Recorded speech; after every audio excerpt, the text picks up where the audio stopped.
বাংলাদেশের অন্তর্ভুক্তিমূলক প্রবৃদ্ধির প্রতি দৃঢ় সমর্থন ব্যক্ত করেন বিশ্ব ব্যাংকের দক্ষিণ এশিয়ার নবনিযুক্ত ভাইস প্রেসিডেন্ট জোহানেস জুট।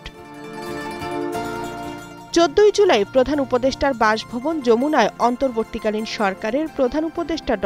মোহাম্মদ ইউনূসের সঙ্গে তিনি সাক্ষাৎ করেন। প্রধান উপদেষ্টার প্রেস উইং এক সংবাদ বিজ্ঞপ্তিতে এ তথ্য জানায়।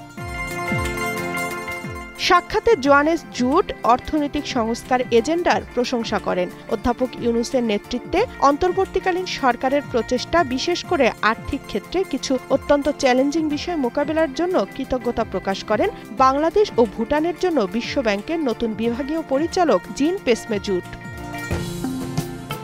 এদিকে ড.